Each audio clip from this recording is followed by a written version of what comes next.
Radio TPC, la voz de los sin voz, presenta su programa Venezuela sin mordaza, con la conducción de Alejandra López. Muy buenas noches, mis queridos amigos. Bienvenidos sean todos a su programa Venezuela sin mordaza, el cual llega a ustedes gracias a Radio TPC, Radio Todo por Chile, la voz de los que no tienen voz. En los controles, Alicia Valle, y quien tiene el inmenso honor de hablarles, a Alejandra López. Antes de darle la bienvenida a nuestro invitado de la noche de hoy, quería comentarles dos cositas rapidito. En el día de ayer se registraron 60 heridos, entre ellos 5 menores de edad, que fue un saldo dejado por bombas lacrimógenas que fueron lanzadas en un supermercado en el estado de Aragua, mientras cientos de personas hacían cola para adquirir leche en polvo. Funcionarios de Poliaragua comenzaron a ingresar personas sin tomar en cuenta el orden de la cola.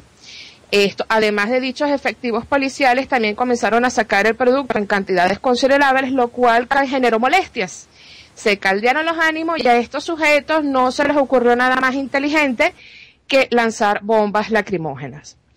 Y tras el anuncio por parte del narcorrégimen sobre el uso de captahuellas para la compra de alimentos, las reacciones no se hicieron esperar. En varios estados del país protestaron por la medida. Yo solo quiero agregar algo. Quieren controlar tu estómago para controlar tu mente. No en vano, la momia insepulta de Cuba dijo en una oportunidad, palabras más, palabras menos, que la gente había que mantenerla ocupada, así sea buscando comida, porque no tenían tiempo para tumbarle. Bueno, quiero darle la bienvenida a nuestro invitado de la noche de hoy. Él es Juan Carlos Sosa Spurua, escritor, empresario, editor y abogado, defensor víctimas del terrorismo de Estado y lesa humanidad, fundador y coordinador del movimiento Fénix por la libertad de Venezuela. Buenas noches, Juan Carlos, bienvenido. Hola, Alejandra, buenas noches, ¿cómo estás? Mira, te iba a comentar, aquí conmigo está también Noel Leal. ¡Excelente! Entonces, ¿por qué no hacemos más bien como una mesa redonda? Porque Noel también se incorpora y participa. Claro que sí. Alicia, por favor, ¿puedes incorporar a nuestro amigo Noel Leal? En un momento. Noel está aquí conmigo, o sea que puede hablar perfectamente de esta misma máquina. Ah, perfecto, magnífico. Bueno, Juan Carlos, primero darte la bienvenida. Quería comentarte que me dieras tu opinión, pues para la noche de ayer se había convocado un cacerolazo de esos tumbacomunistas, de esos que asustan a Nicolás. Dicho cacerolazo fue convocado por la MUD, en contra de la implementación de las captahuellas, el famoso sistema biométrico. Y lo que se escuchó, según reportes en varias regiones del país, fue un estruendoso silencio. ¿Qué lectura le damos a eso, Juan Carlos? Bueno, que ya el circo de la Mesa de la Unidad está sirviéndoles a ellos exclusivamente, a sus propios payasos, a sus propios enanos y a sus propios elefantes y jirafas, ¿no? Es decir, ya el circo se está quedando sin público, Alejandra, porque ya son demasiados años ya de ridiculeo, o sea, demasiados años en donde la Mesa de la Unidad ha llevado al país reiteradamente a precipicios que no han hecho otra cosa que legitimar al régimen, y obviamente ya se le ven las costuras por todos lados, ya la gente no cree en eso, gracias a Dios. Así es. Pero ellos quieren mantener su status quo, es decir, ellos creen que el país sigue siendo el mismo de hace unos años, y no se dan cuenta que la realidad, gracias a Dios, cambió. Entonces, eso es el cacerolazo ayer. Ellos pretendían, seguir en eso, creando esas cortinas de humo, poniendo esos trapos rojos, distractores de la atención, desviando la atención de la gente hacia problemas que no son los problemas reales, porque esas benditas captahuellas no son otra cosa que una distracción, una cortina de humo que está poniendo el régimen, precisamente para que no sigamos hablando, bueno, del tema que tenemos que hablar, que es cómo salir de estos delincuentes que están secuestrando el país y que tienen a nuestros muchachos, digamos, en la cárcel, siendo torturados, y además que nos olvidemos de las últimas 43 muertes que hubo en los últimos 5 o 6 meses de protestas en la calle. O sea, el régimen quiere que nos olvidemos de todo eso, como la MUD quiso, igual que nos olvidáramos del fraude de abril del 2013. O sea, igual que la MUD se puso a hablar de otros temas, después de semejante fraude de abril de 2013, ahora también quieren que el país hable de otros temas que no sean la calle, que no sean los estudiantes presos, los estudiantes asesinados, que no sea el Foro de Sao Paulo, que no sea el registro que venimos haciendo de la violación reiterada de los derechos humanos que tenemos, que no sea Cuba, que no sea la entrega de la soberanía a Fidel Castro. O sea, la MUD no quiere que hablemos de nada de eso. Entonces, como la MUD no quiere que hablemos nada de eso y que hagamos lo que tenemos que hacer para resolver ese problema, entonces ponen el tapete, bueno, eso, las consecuencias de tener a este sistema criminal, que bueno, las captahuellas, la venta de circo, todas esas cosas, las colas que se hacen, la escasez, la inflación, el dólar paralelo llegando a 100, todas estas cosas son, bueno, la consecuencia de tener a unos delincuentes que están destruyendo el país, pues. Pero la MUD, en vez de centrarse en los delincuentes, se centra en algunos de los delitos que comete el delincuente. Es como el ejemplo ese de la mujer que le está montando cuernos al marido, tú sabes, está siendo infiel al marido, y el marido llega un día a la casa y la consigue en pleno en el sofá de la casa. Entonces el marido dice, caramba, vaya problema que tengo con esta mujer, déjame ponerle solución al problema. Y entonces decide vender el sofá. Y entonces cree que vendiendo el sofá resolvió el problema. Bueno, eso es exactamente lo que hace la MUD cuando manda a hacer un cacerolazo para protestar por un hecho que es perfectamente lógico dentro de todo este escenario macabro que estamos viviendo. O sea, porque evidentemente en un país donde uno tiene que hacer una cola de 7 horas bajo el peor de los soles para comprar un litro de aceite, si es que ese litro de aceite se consigue, obviamente tienen que empezar a racionar, pues. O sea, la consecuencia subsiguiente de esa realidad es que tienen que poner una tarjeta de racionamiento. O sea, eso es obvio, pero eso se sabe, eso está en el libreto y se sabe desde el principio. O sea, nosotros tenemos años diciendo que esta gente quiere implementar en Venezuela una fotocopia de Cuba. Entonces, si esto va a ser una fotocopia de Cuba, como tenemos años denunciando, las tarjetas estas telemétricas son perfectamente lógicas. Entonces yo no sé cuál es el asombro, qué es lo que vamos a protestar ahí. Lo que tenemos que hacer es buscar cómo salir de los desgraciados que nos están haciendo vivir de esta manera. Pero eso no lo quiere hacer la MUD. Y la razón por la que la MUD no quiere hacer eso, porque la MUD es parte del sistema, tan simple como eso. Exactamente. La MUD le hace el juego al régimen. Entonces, es como, a ver, esto es un tablero de ajedrez, donde las fichas blancas y las fichas negras son movidas por la misma persona. ¿Entiendes? Y eso se demostró en el año 2000 con Arias Cárdenas. O sea, la gente pensó que Arias Cárdenas iba a ser el hombre de la oposición que nos iba a sacar Chávez del poder. Y todo el mundo se volcó a apoyar a Arias Cárdenas. Después nos dimos cuenta que Arias Cárdenas era una ficha puesta por el régimen para secuestrar a la oposición. Bueno, esa estrategia del 2000 es una estrategia que se hizo sistemática. Y entonces el régimen, ¿qué hizo? Colocó sus fichas en la oposición. Y entonces la oposición no es oposición. La oposición es un reflejo del régimen que se pone un traje, se pone unos vestidos, se pone un maquillaje que dice oposición.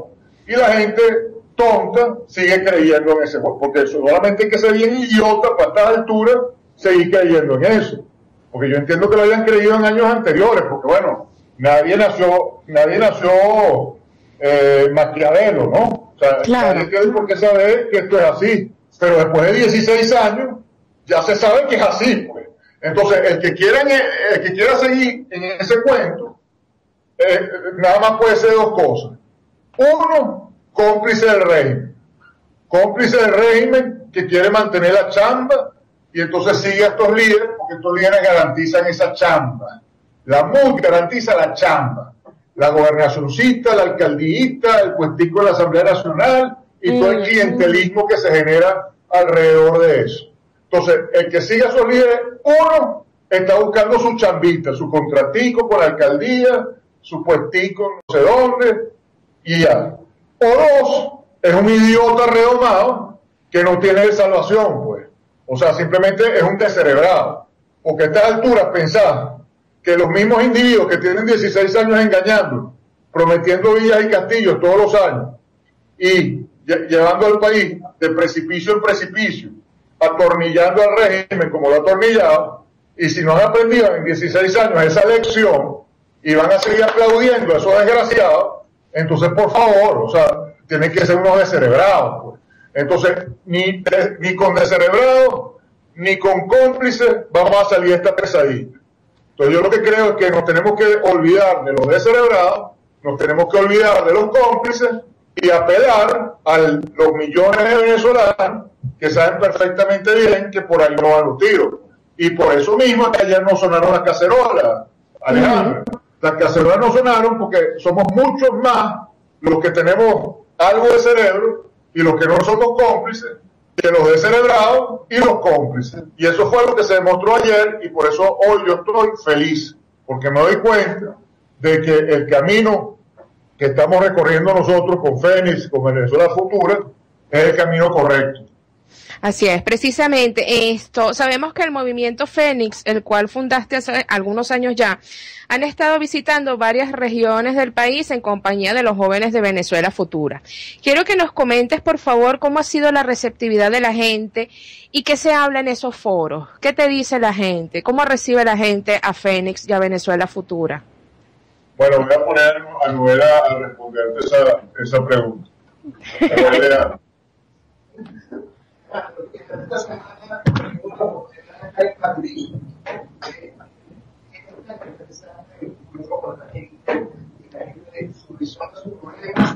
y cómo la gente encuentra las palabras de Fénix, las palabras de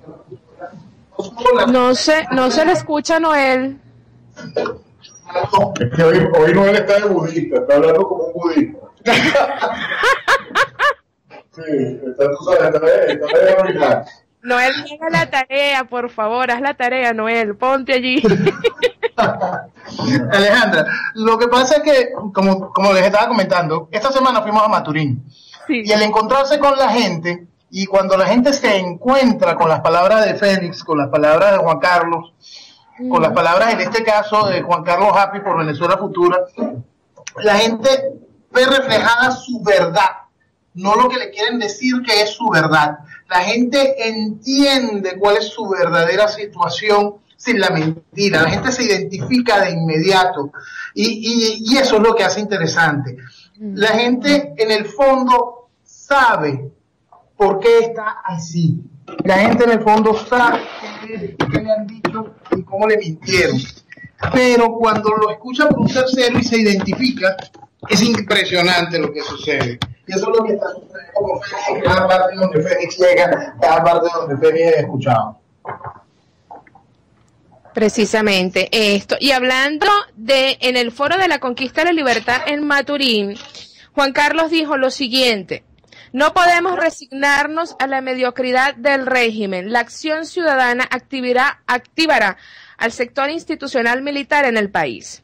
La pregunta es, para Juan Carlos o para Noel, cualquiera de los dos que quiera contestar, ¿cómo tendemos ese puente entre la sociedad civil y el sector militar del que hablamos?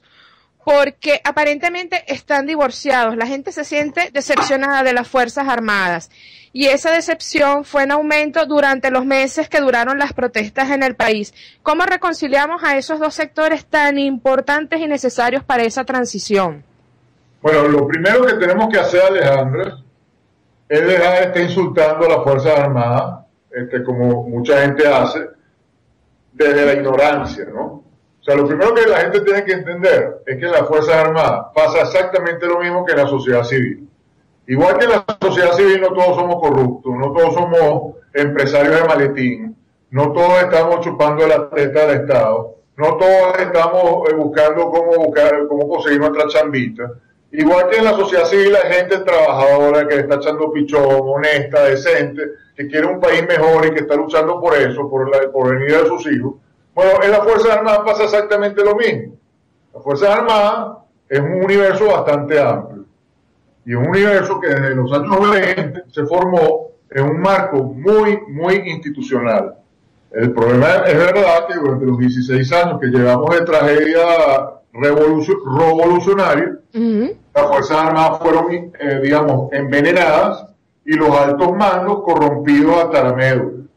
Pero existe un porcentaje inmenso dentro de las Fuerzas Armadas que no entra en esta calificación de narcogenerales, ni de ladrones, ni nada de esto. Son militares decentes, militares institucionales, y además que tienen el agravante de sufrir la humillación de ver cómo la institución que ellos representan, que debería estar defendiendo la soberanía del Estado, de la nación venezolana, bueno, resulta que están obedeciendo órdenes de unos criminales cubanos que tienen 60 años esclavizando a su pueblo. Entonces, esos militares ya hubiesen actuado hace mucho tiempo, hubieran salido a defender lo que tienen que defender. El problema está, Alejandro, que la mesa de la unidad democrática y todos los dirigentes políticos, sobre todo la alta dirigencia política que gravita en torno a la MUD, y por supuesto también los supuestos disidentes de esa MUD, tienen años diciéndole a los militares: ustedes tienen que quedarse en los cuarteles, porque si ustedes salen de los cuarteles y cumplen con su deber, en pocas palabras, de restituir el orden constitucional, nosotros vamos a decirle al mundo que ustedes son unos golpistas, que ustedes están violando la Constitución y además están saboteando el camino pacífico, democrático que está trazado. En pocas palabras, los militares dicen: si nosotros hacemos lo que tenemos que hacer, nos estamos suicidando, porque no va a haber forma de establecer un gobierno con posibilidades de gobernabilidad mientras el sector político nos esté condenando y nos esté saboteando y le esté diciendo al mundo que nosotros somos unos criminales. Ahora bien, si nosotros sacamos del juego político a esos interlocutores políticos que tienen 16 años diciéndole eso a las Fuerzas Armadas, y en cambio en el espectro político entran interlocutores que verdaderamente sean voceros de esas ansias de libertad que tiene el pueblo venezolano, que se demostró en los últimos 5 meses cuando la gente salió a la calle, si ese espíritu de libertad se ve interpretado en el espectro político, entonces la cosa cambia, porque si los interlocutores políticos comienzan a decir: señores, aquí la única salida es la única salida que ha existido siempre mientras este país está secuestrado por el Foro de Sao Paulo, que es desobedecer de manera legítima, activando nuestro derecho natural a la legítima defensa. Nosotros tenemos que desobedecer a esa autoridad que no existe. Es decir, nosotros tenemos que partir de la base que estamos secuestrados por una autoridad a la cual nosotros no le podemos reconocer poder sobre nosotros. Entonces, si la sociedad civil se activa en esa dirección de decir: nosotros no reconocemos a este régimen como un régimen legítimo, capaz de darnos órdenes, porque nos está violando nuestros derechos humanos, porque está cercenando nuestra libertad y porque está borrando el futuro de nuestros hijos y el de nosotros también. Entonces, esos interlocutores políticos que comienzan esa narrativa y empiezan a hablar en esos términos, se van a conectar directamente con esa, digamos, inmensa cantidad de militares institucionales que están esperando ese discurso. Entonces, cuando comiencen a suceder las cosas en la calle que tienen que suceder, la activación de la rebelión civil pacífica, pero legítima, esos militares se activan también. Y entonces, una vez que esos militares se activan y hacen llave con la fuerza de la sociedad civil, el régimen se desploma, porque no tendría ninguna forma de lograr su cometido, que es básicamente callar a la sociedad venezolana, obligarnos a inclinar la rodilla y agachar la cabeza y resignarnos a esta realidad de porquería que nos están planteando, que nos están imponiendo.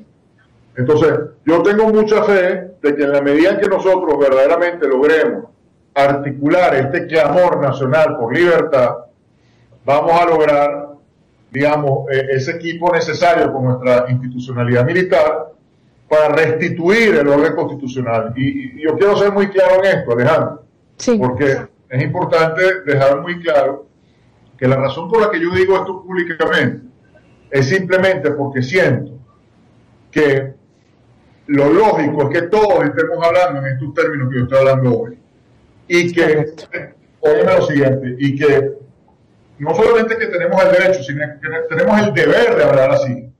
Porque aquí el único que tiene que esconderse, que tiene que conspirar, que tiene que actuar en la sombra, que tiene que decir mentiras, es el régimen criminal. Ellos son los que tienen que esconderse, no nosotros.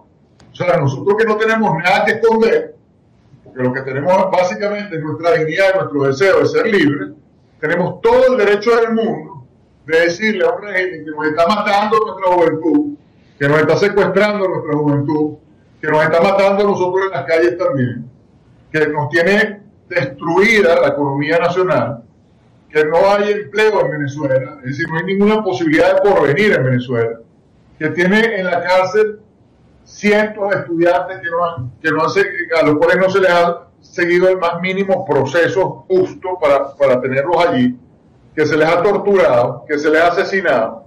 Pero nosotros tenemos todo el derecho del mundo a decir, no nos calamos, ya basta. Tenemos el derecho natural de decir, ya basta. Y simplemente organizarnos como sociedad para que esos desgraciados que nos están haciendo estas cosas, que nos están borrando el país, nos están borrando nuestro destino, salgan del juego, punto. Y no hay que esperar, o sea, no hay que esperar ningún momento especial para que eso suceda. No hay que apelar a ninguna institución para que eso suceda. No hay que pedirle permiso a ninguna ley para que eso suceda. Hay que hacerlo y punto. Ese es el asunto, Alejandro. Entonces, por eso hay que hablar en estos términos, y así como estoy hablando yo, porque es lo mismo que tú harías si se mete un criminal en tu casa. Si se mete un criminal en tu casa, tú no te estás preocupando por la forma, tú simplemente agarras y haces lo necesario porque ese criminal salga de tu casa y lo metan preso, y salves tu vida y la de tus hijos. Bueno, pasa exactamente igual, no hay ninguna diferencia. Entonces, lo que pasa es que es nuestra casa particular, es nuestra casa colectiva, que es nuestro país, pero es exactamente lo mismo. Entonces, a mí me irrita enormemente que esos individuos que se hacen llamar líderes no digan estas cosas, y más bien lo que están es obligando al país a resignarse a la porquería. Porque cada vez que ellos vienen con planteamientos institucionales, entre comillas, para resolver esta tragedia, básicamente lo que le están diciendo al país es que no tenemos que resignar a la porquería, que no podemos hacer nada para cambiar nuestra realidad. Y entonces, como no podemos hacer nada para cambiar nuestra realidad, tenemos que resignarnos a vivir como esclavos, haciendo colitas y poniendo nuestra huella para comprar un kilo de carne, 7 conseguimos el kilo de carne y ya está, y quedarnos calladitos, porque si no nos van a matar, nos van a meter presos. Por favor. O sea, no te quejes, no protestes, diga lo que tienes que decir, porque si no te va a pasar algo feo. Algo feo es lo que me está pasando ya, viviendo en este país en estas condiciones. O sea, ¿qué es más feo? O sea, viviendo en un país donde no hay ningún porvenir, donde si quiero tener porvenir me tengo que ir de mi tierra, y olvidarme de mis ancestros, y olvidarme del país donde nací. No, eso no tiene ni pie ni cabeza, pero eso es lo que hacen los líderes de este país. Decirle al país, decirle a los venezolanos, mira, si ustedes quieren a lo mejor, se tienen que ir para Miami, se tienen que ir para Nueva York, se tienen que ir para Colombia, se tienen que ir para Chile, se tienen que ir para China, se tienen que ir para otro lado, pues. Pero si ustedes quieren que hacen Venezuela, tienen que seguir como unos perritos cada año electoral a meter su dedito en moradito para escoger a un Gerardo Blay cualquiera o cualquiera de esos necios para que tenga su alcaldía o tenga su gobernación y tenga su puestico en la asamblea y ellos tengan su chambita Pero tú no, tú tienes que ir al automercado y hacer tu cola y ver si consigues desodorante. Y si lo consigues, bueno, carácter que sea Moon, pues, porque no puede ser ninguna otra cosa. ¿Entiendes? Eso es lo que plantean estos días del Carrizo. Entonces yo me digo, ¿por qué Carrizo nosotros vamos a seguir aguantando esta, ¿vale? Entonces, por eso te decía, los que sigan apoyando esas propuestas, que si constituyente, referéndum, el Congreso, no sé qué cosa, todos esos nombres rimbombantes que ponen, Asamblea Nacional de 2015, son unos sinvergüenza, Alejandra, porque ellos sí están sacando partido de eso, porque nada más alguien que está capitalizando sobre eso puede estar proponiendo eso. Ahora, yo que no estoy capitalizando eso, te doy cuenta que eso es un disparate. Entonces, los que plantean eso están capitalizando y los que apoyan eso de alguna forma también están capitalizando, porque son empleados públicos, porque están en un contratico, están en una chapita, o como te decía antes, son unos soberanos imbéciles, que no les importa vivir como esclavos, no les importa hacer una cola de 15 horas para comprar un litro de leche, ¿entiendes? Son unos imbéciles, pues. Entonces, el país no se puede hacer ni con imbéciles ni con sinvergüenza, ¿entiendes? Entonces, lo que nosotros estamos haciendo a nivel nacional es buscando a la gente como nosotros, que sabemos que hay muchísimos, millones de venezolanos que piensan como nosotros. Para ver con Carrizo empezamos a ser escuchados como debe ser, y no vetados por los medios de comunicación, como siempre hemos sido vetados, ¿entiendes? Y puestos de lado como los violentos, los radicales y toda esa paja que nos atribuyen continuamente para descalificarnos y para silenciarnos.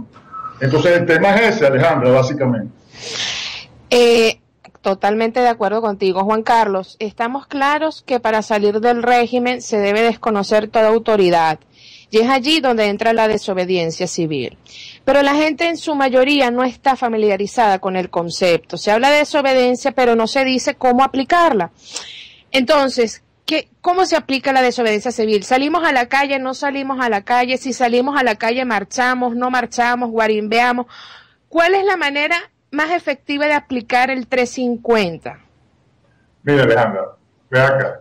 Lo primero que hay que entender es que mientras tengamos a estos personajes diciéndole al mundo entero y a las grandes, digamos, a los grandes hacedores de opinión pública nacional, encuestadorcitos y los personajes esos que todos conocemos quiénes son, mientras estén todos esos personajes diciendo que aquí hay una salida democrática y que cualquier cosa alternativa es violencia, todas esas acciones que se emprenden en la calle van a tener una muralla muy, muy fuerte por delante y va a ser muy difícil que prospere.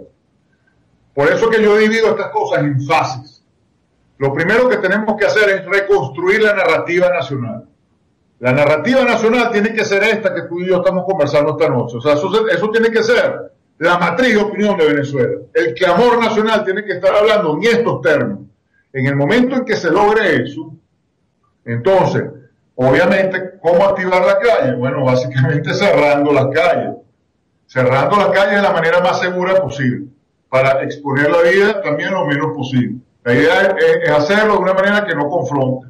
Y eso hay técnicas estudiadas y cuyo éxito ha sido garantizado que se pueden implementar. Y todos los líderes nacionales en todos los estados de Venezuela saben cómo hacerlo. Saben cómo hacerlo y se pueden activar y hacerlo. Y una vez que eso se haga, muchísima gente se sumaría, aunque no sean, digamos, los motores iniciales. Se van a sumar a apoyar, se van a sumar a solidarizarse, se van a apoyar, se van a sumar para contribuir de la forma que puedan, tanto los que están en Venezuela como los que están internacionalmente, ayudando de mil formas, como lo hicieron en los meses pasados, porque mucha gente de afuera se activó en esos meses a ayudar a los muchachos que están en la calle. El tema es que, ¿qué pasó? Y por eso es que yo estoy hablando de la experiencia. O sea, lo que tenemos es que aprender de los errores del pasado. O sea, cuando eso estaba empezando a cocinarse como debe ser y empezando a crecer, bueno, se le pasó el testigo a estos incalificables personajes que se dicen de oposición. ¿Para qué? Bueno, para que apagaran el todo, pues, porque se pusieron por esa famosa mesa de diálogo, se pusieron a recorrer el mundo diciendo que esto era una dictadura, pero para después regresar y plantear una constituyente. Entonces confundieron al mundo entero, silenciaron al mundo, porque dijeron, bueno, está bien, esa es la salida, pues ya resolvieron el problema, ya ya tienen que hacer su constituyente y ya está, y solucionaron el asunto. Entonces el mundo volteó su mirada para el Medio Oriente, para Asia Central, y se olvidaron de esto, ¿verdad? Por culpa de esos líderes. Ahora, si en ese momento hubiese habido el liderazgo político, gente que dijera, señores, la juventud venezolana que está en las calles es la que tiene la razón, y aquí nada de negociación y acuerdo con estos criminales de carrera, ustedes se tienen que ir, y empiezan desde sus posiciones de liderazgo a posicionarse también en el mundo para que el mundo nos apoye cada vez con más fuerza, y aquí en Venezuela se activen todas las cosas que se tienen que activar para darle fuerza a esas acciones de calle, ya seríamos libres, ya otro sería el gallo que cantaría. Pero ¿qué pasa? Nos sabotearon ese espíritu de calle y aplicaron toda su fuerza mediática y su fuerza económica para destruir ese espíritu de libertad. Afortunadamente, lo que hicieron fue silenciarlo, pero no destruirlo. Ese espíritu sigue estando ahí. Ahora bien, para que ese espíritu crezca y verdaderamente se pueda manifestar con éxito, lo que hay que hacer es sacar a esos interlocutores políticos del juego. Es decir, que ellos no tengan el poder de callar las calles, porque ese poder se lo están atribuyendo a sí mismos, porque la gente básicamente no ha visto una alternativa, porque hasta ahora no se ha escuchado esa alternativa, pero ahorita que se está empezando a escuchar, bueno, tienen la oportunidad de esa alternativa para que ustedes vean cómo van a cambiar las cosas.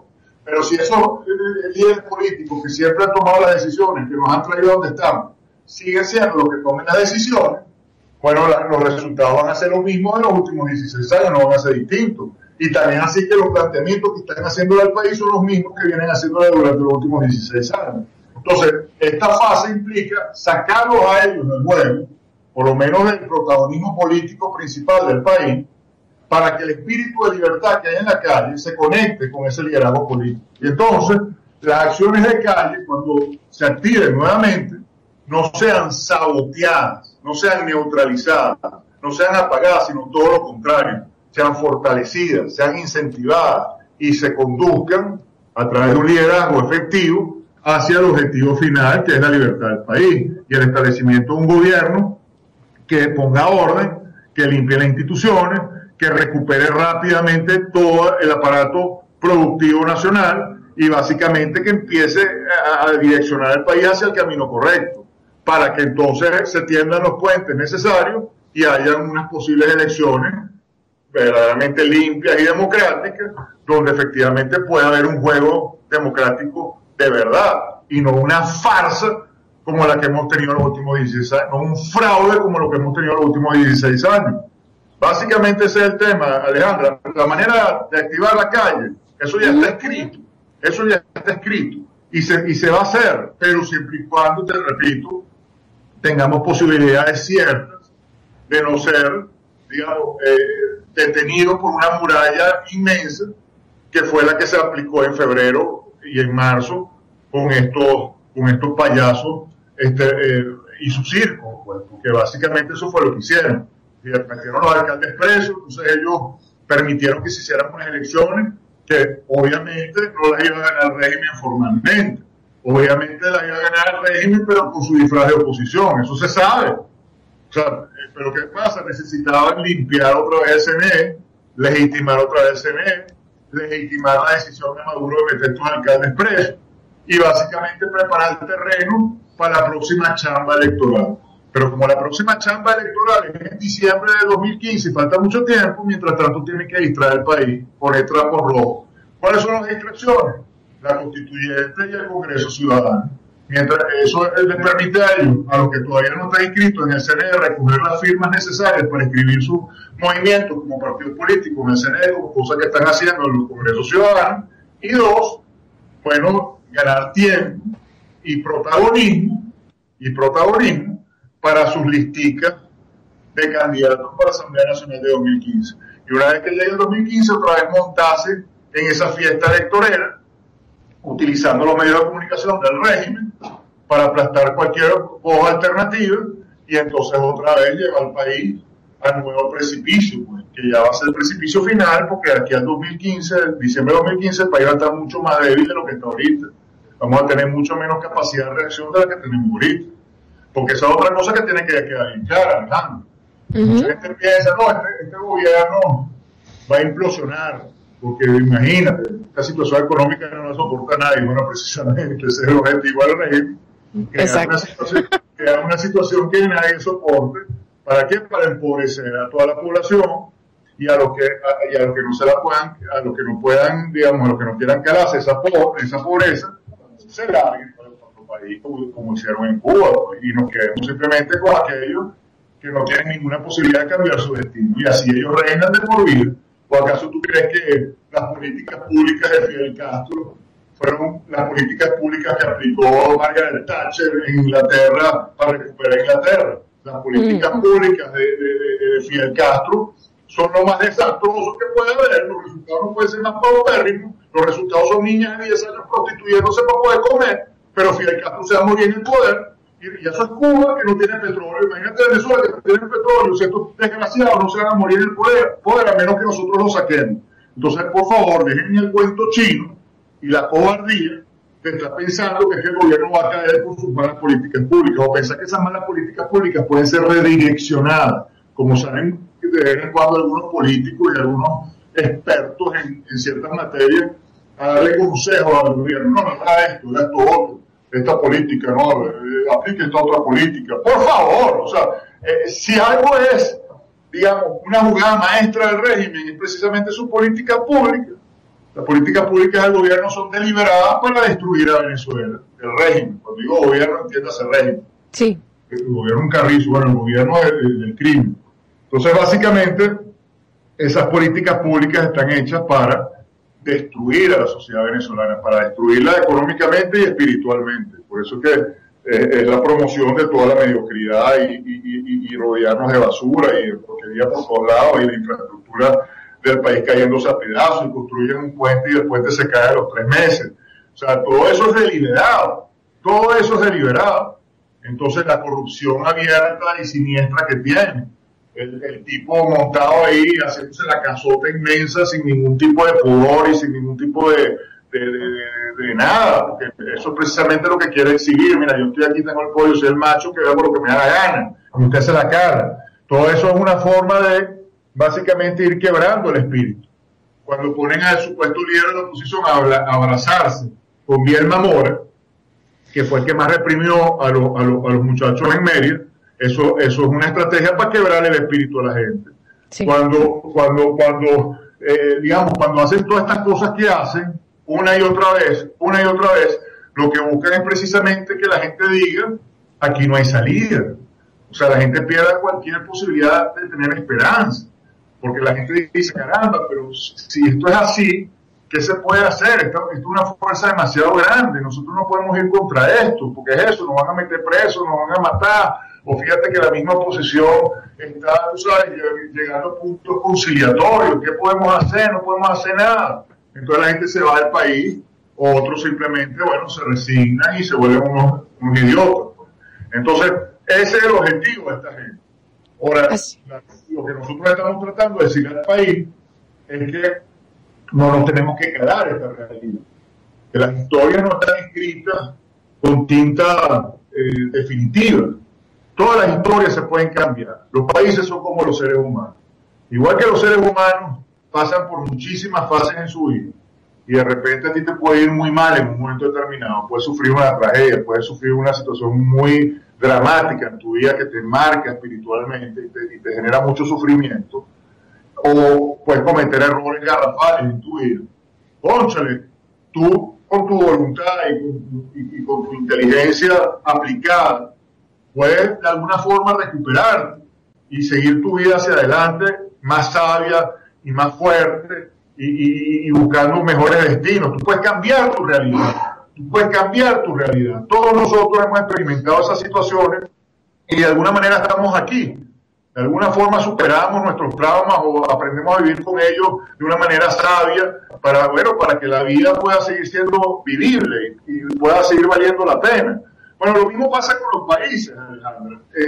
Pasamos por momentos traumáticos, por momentos difíciles, por momentos feos, pero cónchale, solamente la voluntad nuestra, nuestro deseo de cambio, nuestra fuerza espiritual interna, puede generar situaciones que cambien completamente la realidad nacional. Y a eso es a lo que nosotros estamos apelando, a esa convicción que tenemos, que como seres humanos podemos cambiar nuestra realidad. No estamos condenados a tener que vivir esta porquería. Esto es un país maravilloso, que tiene todo ese potencial enterrado. Si nosotros hacemos las cosas que tenemos que hacer, podemos desenterrar ese potencial y poner a valer a Venezuela en un 2x3 otra vez, y a transformarnos otra vez, y de verdad, pero bien esta vez de verdad, en un gran país, trayendo lo mejor del mundo para reconstruir cada uno de los sectores del país. Todos y cada uno de los sectores pueden estar, movidos por lo mejor de lo mejor. Entonces, ¿por qué le vamos a dar la espalda a esas posibilidades? Teniendo ese potencial maravilloso que tenemos. Tenemos una población joven, un territorio maravilloso. Es decir, nosotros no somos los palestinos rodeados de desiertos y de historia sangrienta. Nosotros somos un país que hace nada era la cuna de la libertad. Le abría los brazos a los europeos, a los latinoamericanos, a todo el que estuviese buscando algo de paz en su vida y la posibilidad de crear un destino para sus hijos. Se venían a Venezuela, ¿vale? Venezuela en 1928-1975 tuvo el crecimiento económico sostenido más importante del mundo entero. Éramos el país latinoamericano más atractivo y más pujante en los años 70. O sea, éramos un modelo de país y teníamos 1 millón de defectos. Bueno, la idea es aprender de todos esos defectos para no repetirlos, y esta oportunidad que nos está dando el destino es precisamente hacerlo esta vez bien. ¿Para qué? Para recuperar lo mejor de nuestra historia, porque tenemos cosas muy buenas en nuestra historia y no lo podemos olvidar. Y por eso es que en Venezuela surgieron personajes de talla internacional en todos nuestros siglos, desde la época de la colonia hasta la época contemporánea. Surgieron personajes extraordinarios que eran producto de un entorno que permitía que surgieran ese tipo de personajes. O sea que Venezuela tiene una historia fea, pero también tiene una historia bien bonita. Entonces no podemos tampoco darle la espalda y cegarnos y decir que los venezolanos no tenemos remedio, porque eso no es verdad. Venezolanos podemos ser extraordinarios si queremos, y tenemos historias que lo demuestran. Entonces, bueno, recuperar otra vez la fe en nosotros mismos, la confianza en nosotros mismos y en nuestras posibilidades, y ponerlas a trabajar por la libertad del país, y no tener que callarnos a estos delincuentes del Carrizo y a este escenario rodeado de basura y de moscas y ratas, cuando podríamos perfectamente bien darle un giro a las cosas. Entonces, básicamente la invitación que nosotros hacemos es eso, a tener esa fuerza, a tener esa fe, a tener esa capacidad de reacción, en capacidad de hacernos dueños de nuestro destino, de decirles ya basta a estos criminales, ponerles un freno y hacer las cosas que tenemos que hacer para lograr nuestra libertad y la reconstrucción del país. ¿Tenemos material humano? Lo tenemos de sobra, tanto en Venezuela como en el extranjero, para hacer esta reconstrucción. Entonces yo no veo por qué tenemos que quedarnos hipnotizados, atrapados en un pozo séptico lleno de porquería, oyendo las mismas voces de siempre, los mismos líderes fracasados de siempre, con sus mismas propuestas de circo de siempre. ¿Por qué vamos a seguir en ese plan? Vamos a dar un giro a las cosas, vamos a cambiar las cosas. Entonces, bueno, ese es el tipo de reflexión que tenemos que comenzar a hacer, y no caer en la cobardía y en la comodidad de decir, bueno, es que tenemos que ir a los barrios y conquistar todos los corazones del pueblo, porque hasta que eso no pase, aquí no se puede hacer nada. Eso es patéticamente falso, no es más que una demagogia barata para excusar la no acción y para seguir encaminados en esta dirección equivocada. Porque basta de sobra recorrer el país y hablar con la gente que vive en los barrios más desasistidos del país, para que uno se dé cuenta que ellos son los primeros que quisieran salir de esas realidades, que ellos no tienen ningún corazón puesto en ninguna revolución de ningún Carrizo, que esos son los primeros que celebrarían en las calles si se dan estos cambios. Lo que no podemos pretender es que sean ellos los que motoricen el proceso, porque ellos no tienen capacidad de hacerlo, tienen una vida demasiado limitada, precisamente por sus circunstancias, como para poder hacer nada. A lo que les corresponde hacer algo, somos los que podemos hacer algo. Entonces, cuando yo hablo así, estoy apelando a la gente que tiene capacidad de hacer algo para que lo haga, y dejen la comodidad y la cobardía y la necesidad de seguir pensando bueno, que va a ser la providencia la que nos va a resolver el asunto, o un esoterismo ahí de eso, unas mayorías que nunca terminan de llegar. Por favor, mayoría somos hace muchísimos años. Exactamente. Estos sinvergüenzas han vendido una realidad completamente de ciencia ficción y la gente se la ha querido creer, pues. Pero ya no aguantamos más. O sea, ya la gente no puede seguir en ese cuentico, pues. Y te repito, los que quieran seguir en ese cuentico, que sigan en su cuentico. Pero entonces nos corresponde, los que no queremos seguir en ese cuentico, abrir los ojos y los oídos y hacer las cosas que estamos haciendo y decir las cosas que estamos diciendo. Básicamente es eso, Alejandro. Precisamente hablando de los barrios, leí algo en tu cuenta de Twitter y aplaudo de pie porque es primera vez en mi vida que leo algo así. Dice, para que nuestros oyentes estén al tanto de qué fue lo que me hizo aplaudir como una loca en la tarde de hoy. Barriólogos piensan que la clave es construir mayorías en barrios. Nosotros pensamos que hay que construir país para sacarlos de los barrios. ¿Es eso posible, Juan Carlos? Bueno, pero por supuesto que es posible.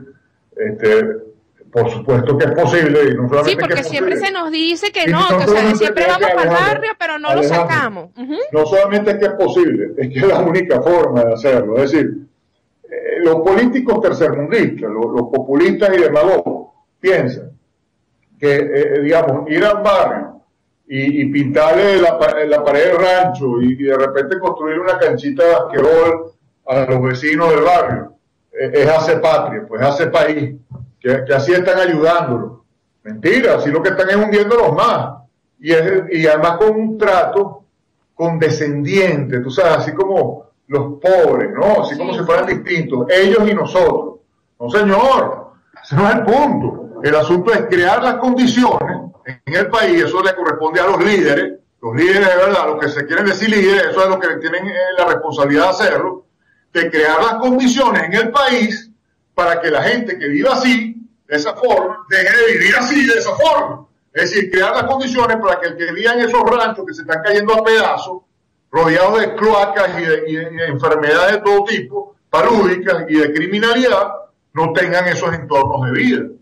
¿Cómo? Bueno, creando las condiciones para que efectivamente se genere verdadera riqueza y genuina riqueza en el país, para que existan oportunidades de empleo, para que existan cientos de miles de empresas trabajando por Venezuela, generando riqueza en Venezuela, riqueza que se revierte entonces, ¿para qué?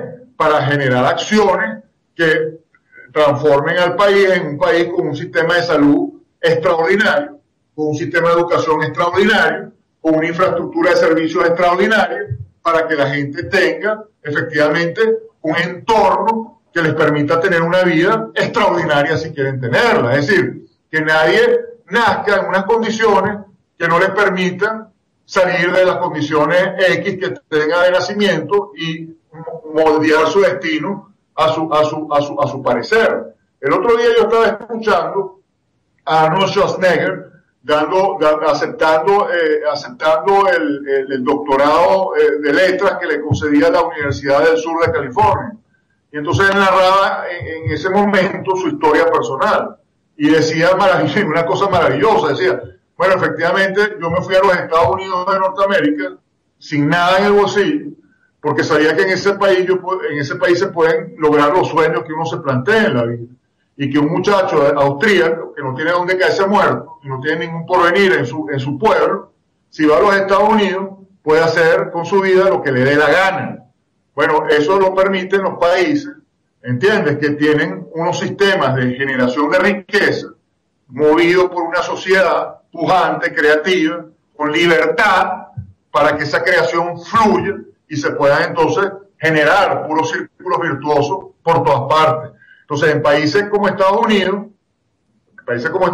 que no tiene nada, que nace sin nada, si de repente le da una enfermedad, puede ir a un buen hospital y lo atienden en un buen hospital. Y puede llevar a sus hijos a un colegio público, y el colegio público tiene piscina, tiene profesores bien entrenados, profesores que saben educar, tienen una infraestructura bonita, tienen un comedor que funciona y que les da comida nutritiva.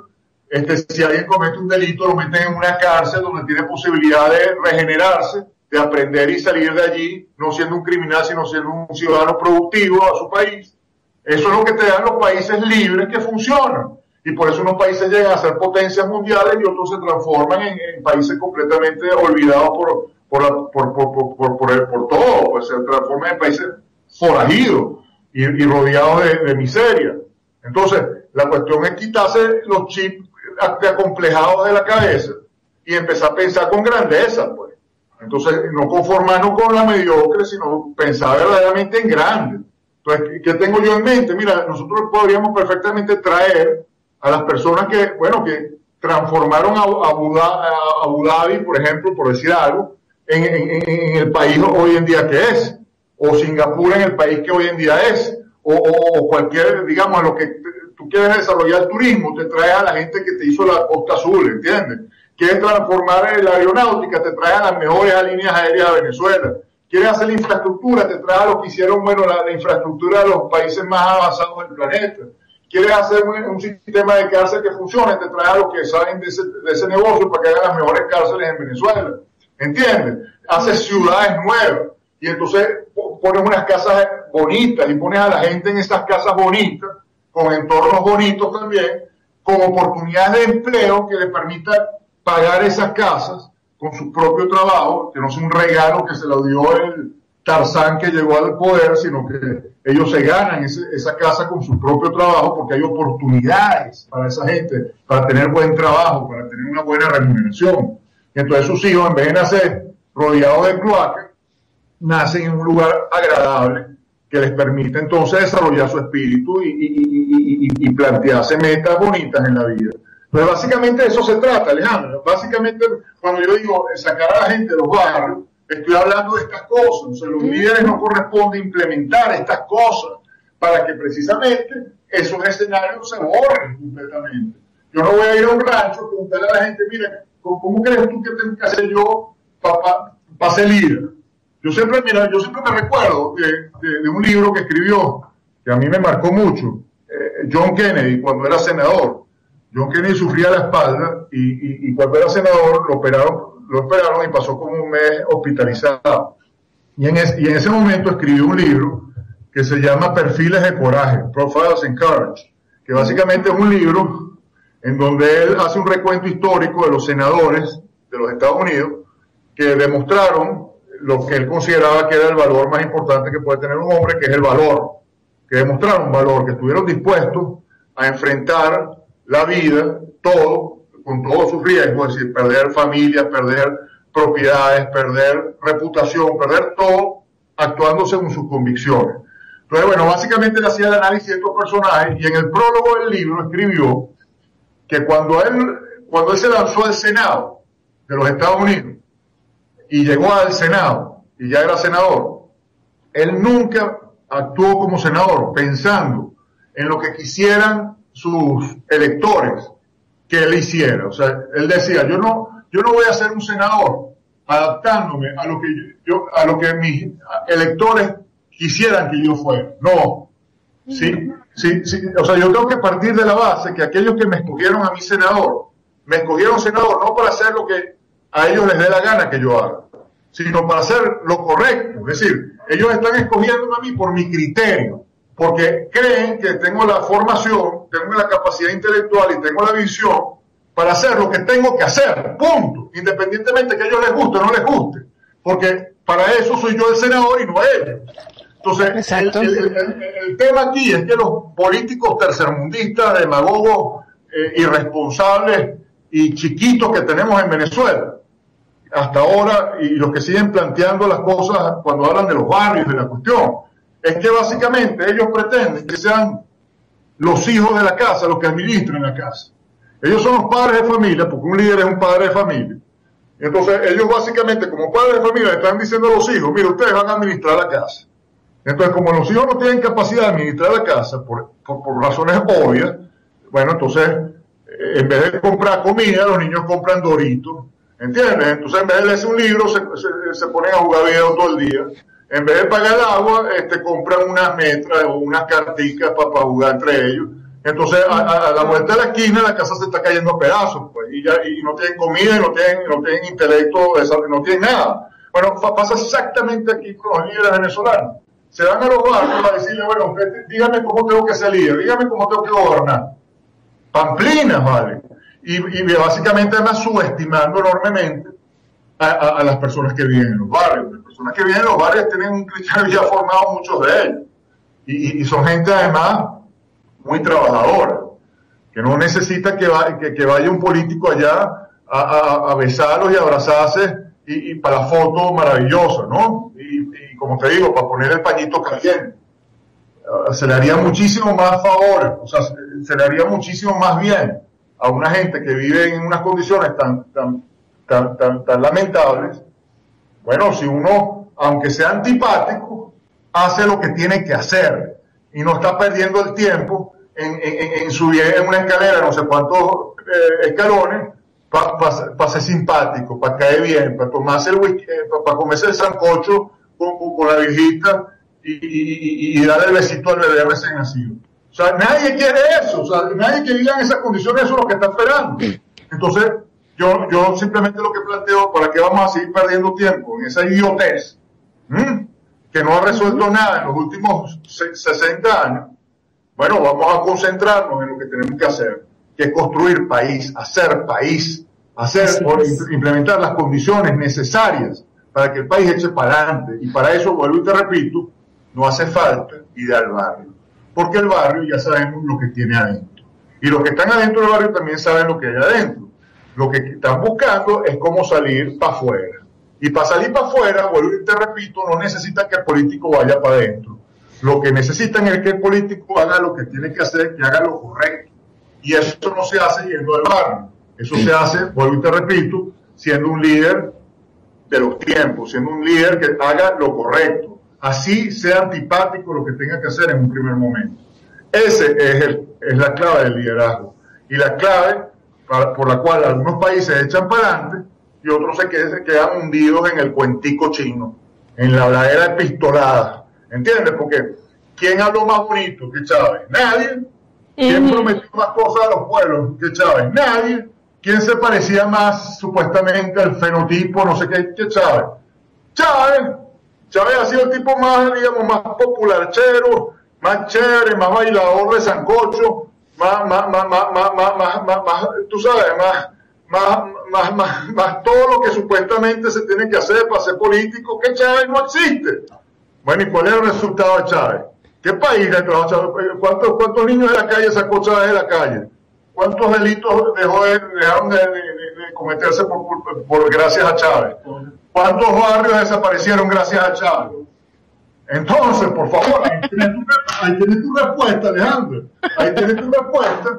Bueno, entonces, por favor, a mí cada vez que me viene un barriólogo de eso, bueno, lo que me provoca, ya tú sabes cuál, a mí lo que me provoca cuando me viene un barriólogo de eso, es precisamente llevarlo a un barrio de eso, meterlo en el peor de los ranchos y encadenar el rancho para que más nunca salga de ahí y se quede ahí hablando la pintura que quiera.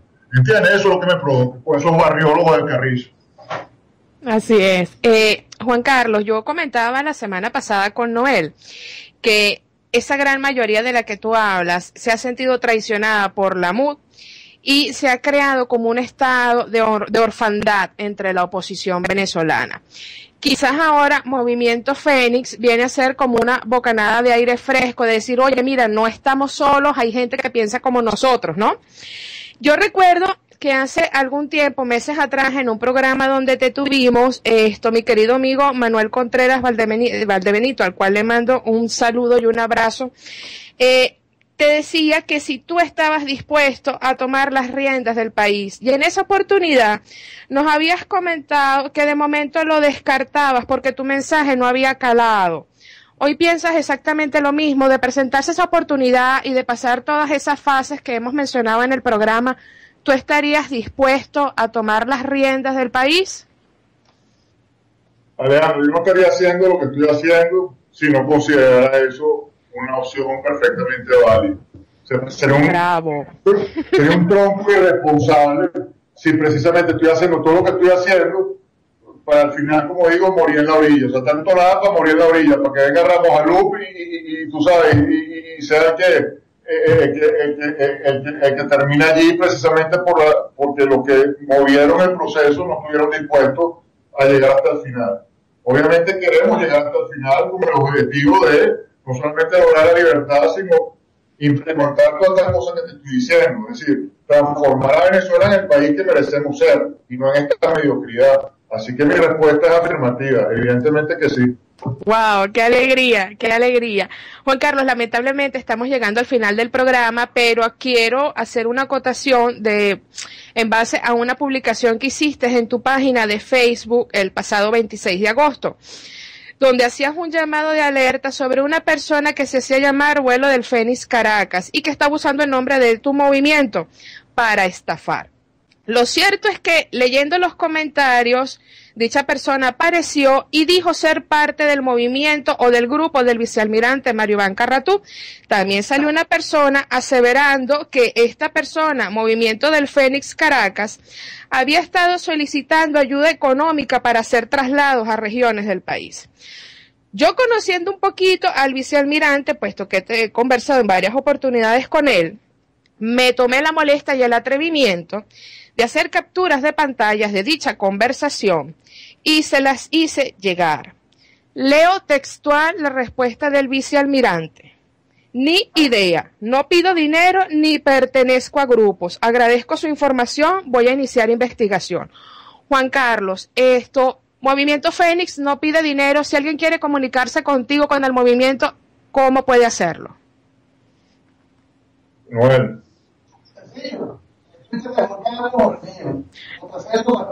Noel, el micro, no se te oye.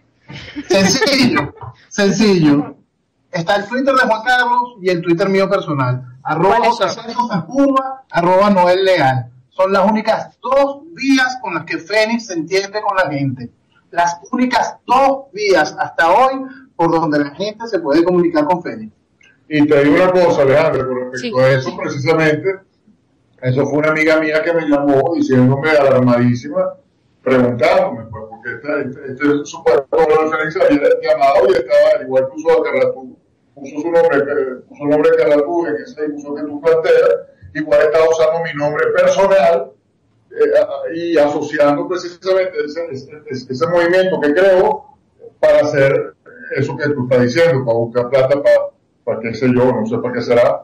Después yo la confronté a esa persona, ¿no? Y directamente. Entonces me respondió que ella pertenecía a este grupo que no tiene nada que ver con, o sea, ni siquiera se llama, tiene nada de Fénix, ni de ave, ni de nada en su logotipo, y no tiene nada que ver con lo que nosotros estamos haciendo. Entonces yo le decía, bueno, ¿por qué no usan entonces ese nombre y esa imagen y esa cosa para solicitar lo que tiene que solicitar? Porque tiene que estar usando ese avatar y esa palabra Fénix, que obviamente la gente asocia con nosotros.